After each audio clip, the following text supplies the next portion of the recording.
The lights hit her rearview mirror at 11:47 p.m., and Nina Castillo's first thought, before the reflex of pulling over, before the careful placement of both hands on the wheel, was that she hadn't done a single thing wrong. She hadn't been speeding.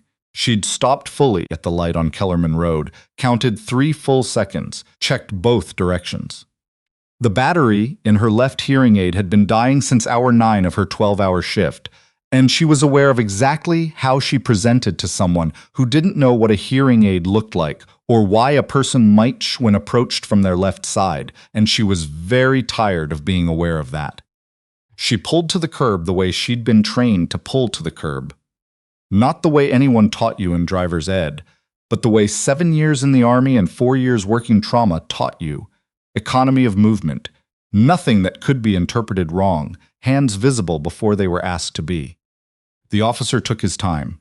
She watched him in the side mirror, broad, mid-30s.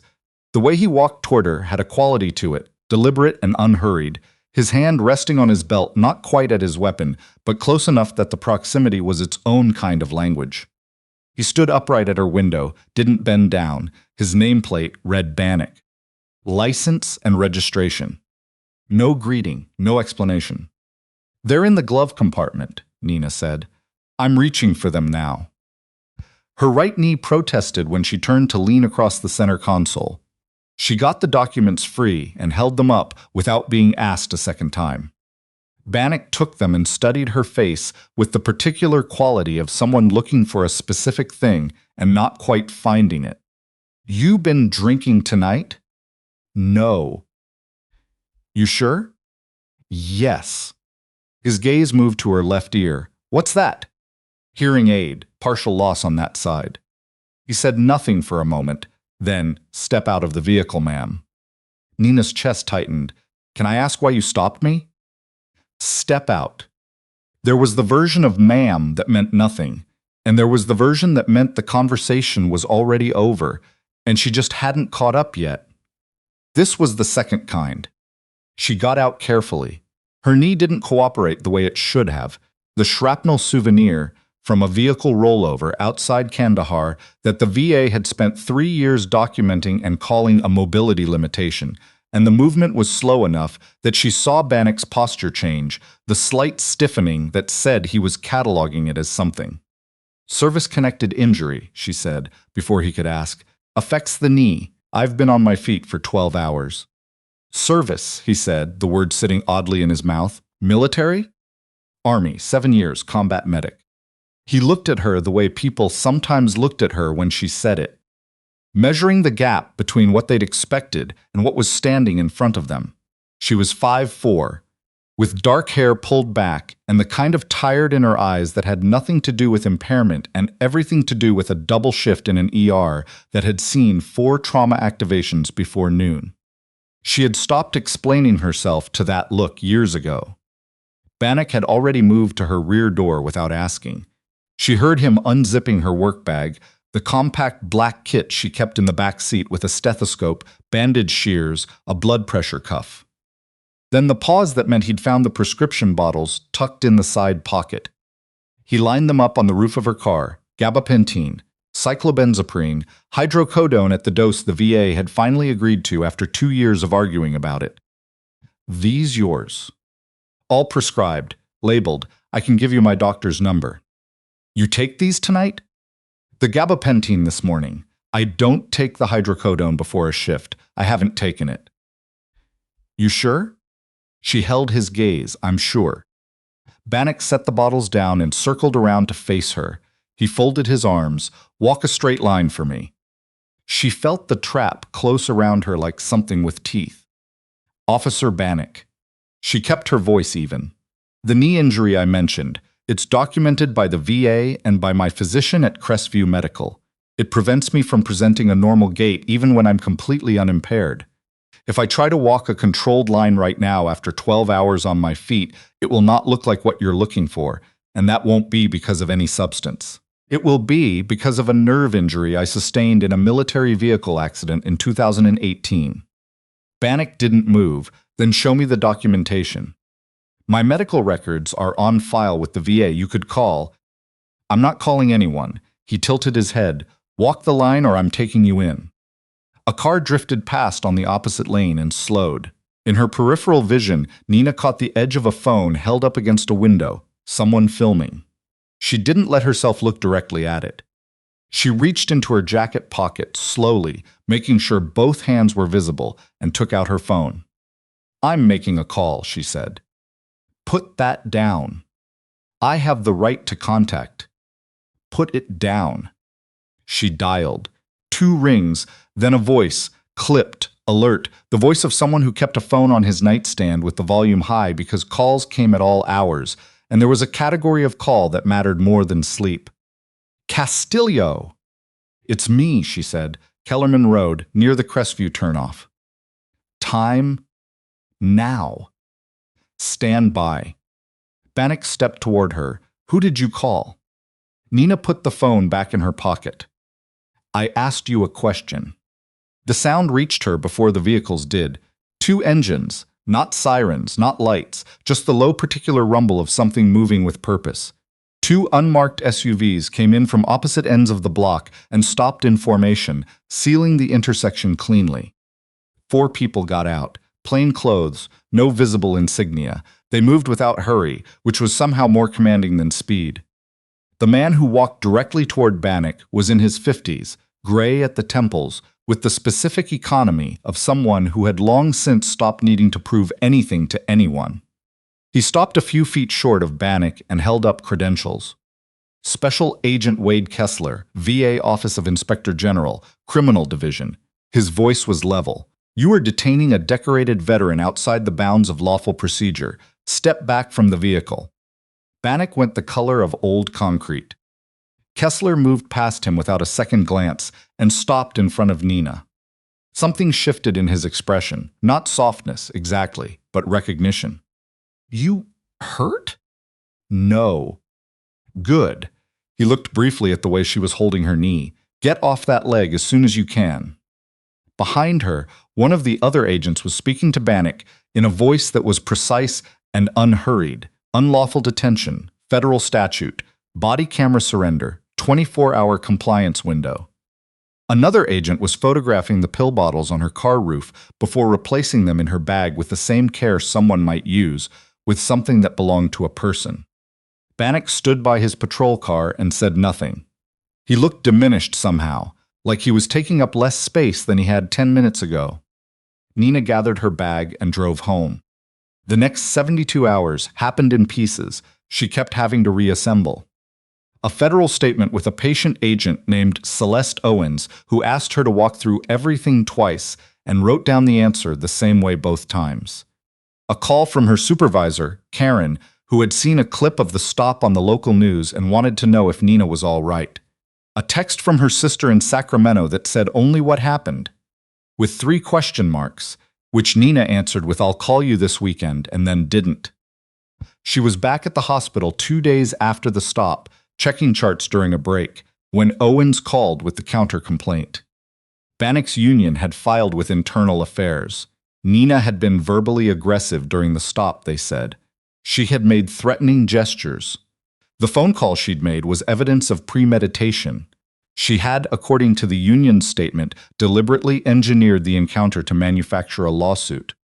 Nina sat in the break room for 11 minutes. Then she went back to work. That night, she received a text from a blocked number. You should have stayed quiet. Last chance. She screenshotted it, forwarded it to Owens, and went to bed. She did not sleep until 4 in the morning, and when she did, she dreamed about Kellerman Road. Owens brought a folder to their 3rd meeting that was the thickness of a small textbook. She spread the documents across the conference table and talked Nina through each one. A traffic stop from 3 years ago. A woman named Teresa Feld, who had filed a harassment complaint and withdrawn it 6 weeks later after a union representative visited her workplace and mentioned that her pending city certification renewal might benefit from a cleaner record. A man, 26 years old, who had filed for unlawful detention and then stopped responding to investigators' calls. A retired schoolteacher named Doris Chen, who had reported being threatened during a stop, whose daughter's application to a city housing department had been rejected 2 weeks later with no explanation given. 7 total, Owen said, that we've found. Nina stared at the names. 7 people. 7 times someone had tried to tell the truth about Bannick and been made to understand that telling the truth was going to cost them something they couldn't afford to lose. None of them knew about each other, Nina said. No. That's the design. Owens nodded. We're reaching out to each of them. So far, 2 have agreed to come in. The call came from Amara Diaz on a Thursday morning when Nina was between patients. A phlebotomist at a community clinic across town. Pulled over by Bannick 26 months ago on her way home from a night shift, ordered out of her car, her work materials treated as evidence of something. She had filed a complaint. Then a union representative had called her manager and mentioned that her green card renewal process might be complicated by an open law enforcement complaint. She had dropped it the next morning. I've spent 2 years thinking about it, Amara said, telling myself I didn't have a choice. And then I saw what you did, what you didn't do, and I realized I was waiting for permission that was never going to come. Will you testify? Nina asked. Tell me what I need to do. The hearing on the body camera admissibility went 4 hours. Bannick's attorney was polished and technically precise, arguing improper seizure, chain of custody, Fourth Amendment. The prosecutor pushed back on each point with the specific patience of someone who had done this before and wasn't rattled by theater. The judge ruled on a Friday, footage admissible. Nina was eating cereal in her kitchen when Owens called to tell her. She set the bowl in the sink and stood at the window for a moment, looking at nothing, feeling the first loosening of pressure in her chest in 11 days. Then her phone showed a news alert. She read the headline 3 times. Officer Troy Bannick found dead, apparent suicide. Kessler got through at midnight when Nina had stopped answering other calls. The preliminary ME findings didn't fit. Bannick had been 11 years sober. His sponsor confirmed it. His personnel file reflected it. His wife had said he wouldn't have a beer at department barbecues. His blood alcohol at time of death was .21. The defensive bruising on his forearms was inconsistent with a self-inflicted gunshot wound. The note, 3 words, "I am sorry," had handwriting inconsistencies that the analysts said were significant enough to require further testing. Who knew he was about to cooperate? Nina asked. The union, his lawyer, 2 or 3 officials in the department. Kessler paused. Bannick called someone 2 hours before his estimated time of death. A burner phone purchased for cash. We're tracing the purchase. If he was about to turn on them, then he became a liability instead of an asset, and liabilities get managed. Nina said nothing. She was sitting on her bedroom floor with her back against the wall, the way she sometimes sat when things got too loud in her head and she needed the ground to feel real. They want you to feel responsible, Kessler said. They engineered this specifically so that you would, because if you feel like you killed him, you don't testify, you disappear, and the case goes with you. His wife called me, Nina said, right after it happened. I know. She said I took everything from him. Kessler was quiet for a moment. She didn't have the truth yet. She still might not want it. She will. He said it simply, the way he said things he was certain of. The truth has a way of getting through eventually, it's just slow. The security footage came from a phone store 2 miles from Bannick's house. The man in the frame was 61 years old, buying a prepaid phone with cash, turned slightly away from the camera in the particular way of someone who had spent a career understanding where the cameras were. His name was Carl Wendt, former county deputy, retired on disability, operating for the past 3 years as a private consultant through a firm that existed primarily as a vehicle for payments from the Crestview Police Officers Association Legal Fund. The association's fund was controlled by Roy Alden, who had been its president for 11 years. Wendt came in with a lawyer and a demeanor of careful calm that lasted for approximately 40 minutes before the documents broke it. He had gone to Bannick's house that night because Bannick had called him, scared. Bannick had been talking about cooperating with the federal investigation, saying he couldn't carry it anymore, The stops that went nowhere, the complaints that disappeared, the creeping understanding that the union's protection had always been conditional, and the condition was his continued silence. Wendt had brought something to slow the conversation down. A sedative, he said, was left over from a surgery. He poured Bannick a drink. And then Wendt said, his voice barely audible by that point. Bannick had gotten the gun himself, from the lockbox in the bedroom, had pointed it at Wendt, told him to leave. Wendt had left. He had called Roy Alden from 2 blocks away to confirm it was handled. The arrests happened at dawn on a Tuesday. Nina watched Roy Alden walk out of his front door, in handcuffs on the 6 o'clock news. He held himself with the posture of a man still performing authority on the way out of it, which said something about the distance between who he believed he was and what the morning had made him. 4 other union officials were taken into custody by mid-morning. Internal Affairs opened investigations into 22 officers whose names appeared in Wendt's documents. The police chief resigned at a press conference where he read 11 sentences from a prepared statement and did not take questions. Amara Diaz sent Nina a single text, "They're done." Nina wrote back, "Getting there." Michelle Bannick called 3 weeks after the verdict. Nina had expected the call, or something like it, and she had still not decided what to say when it came. "I said terrible things to you," Michelle said, "when I called you the night it happened. I was in a place I hope I never find again, and I was looking for someone to blame who wasn't going to break me worse than I was already broken." A pause. "They told me last week what Wendt did, what the union did, what Troy was trying to figure out how to undo." Her voice was steady in the way voices got when they had spent days finding that steadiness. "He wasn't a good person in all the ways I needed him to be. I know that now. What he did to you and those other people, that was real. I'm not asking you to forgive any of it." "I'm not," Nina said quietly. "I know." Michelle paused again. "I'm asking you to let me say that I'm sorry for what I said, and for not knowing for a long time what I was married to, and for making you the target of that." The silence between them held weight but not hostility. "I'm sorry too," Nina said at last, "that it ended the way it did, that no one got him out before it went this far." Michelle hung up first. Nina sat in her car in the hospital parking structure for 15 minutes before she went in for her shift. She testified for 7 hours across 2 sessions at Roy Alden's trial. The prosecutor asked the question at the end of the second day, when Nina's voice had roughened and her knee had been aching for 4 hours, and there was nothing left between her and the truth of what had happened. "Miss Castillo, at multiple points during this process you could have stopped. You could have accepted the union's framing, let the counter-complaint stand, let it become your word against a 9-year veteran's record. Why didn't you?" Nina looked at the jury. "Because Amara Diaz didn't have a former commanding officer with federal credentials in her contacts," she said. "Because Russell Owusu filed a complaint and got silence back. Because Doris Chen tried to report what happened to her and watched her daughter pay for it. Because the system that was supposed to protect them had already decided they weren't worth the inconvenience." She paused. "I have a hearing aid and a bad knee and a medication list that makes me look, to someone who doesn't know better, like exactly the profile of person who gets dismissed and told to move on. I know that.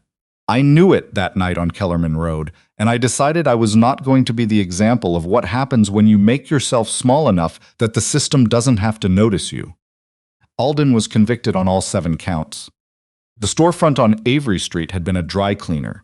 It still faintly smelled like it, which Nina found oddly comforting, like the building had a history of making things clean. She stood on the sidewalk with Kessler while the installer bolted the sign to the fascia above the door. Crestview Veterans Advocacy Network. Because your service doesn't end your rights. Inside, Amara was setting up chairs. Russell Owusu was on the phone with a civil rights attorney who had agreed to consult pro bono twice a month. Doris Chen was arranging a stack of Know Your Rights pamphlets at the front table with the same meticulous care she'd probably used with 30 years of classroom worksheets. "The national position is still open," Kessler said. "I know. Bigger platform, more reach." Nina looked through the window at the 3 of them. At Amara, laughing at something Russell said. At Doris, straightening a pamphlet that was already straight. They were here first, Nina said. This is where it happened. Someone should stay and build something here that doesn't go away when the cameras do. Kessler didn't argue. He'd known her long enough to know which decisions had already been made. Someone inside was asking whether the sign-in sheets should go by the door or at the front table. Nina heard Amara say the door, so people see it before they talk themselves out of coming in, and something about that answer made her chest feel the way it hadn't felt in a long time. Not light exactly, but less heavy. The specific feeling of weight distributed among more than one person. She pulled open the door. The session started at 7. 31 people showed up. Some had been pulled over. Some had been dismissed, pressured, ignored. Some had never told anyone what happened to them, and tonight was the first time they were going to. Nina stood in front of them and told the truth about Kellerman Road. Not the version the news had used, not the version the union had tried to write, but the real one, with all the moments she hadn't been sure she was going to make it through. I'm not telling you this because I won, she said. I'm telling you this because for a long time I didn't think I would, and because the people who run systems like this, they count on you believing that. They count on you deciding that the fight isn't worth what it's going to cost you. She paused. It is going to cost you something. I won't lie about that. But the thing about standing up in a room full of people who've been through the same thing is that the weight gets split a different way. A woman near the back raised her hand and asked where to start. Nina picked up a pen. Right here, she said, tonight. Outside, the sign over the door caught the light from the street, visible from half a block away to anyone who was looking for it, or for anything that looked like the beginning of being believed.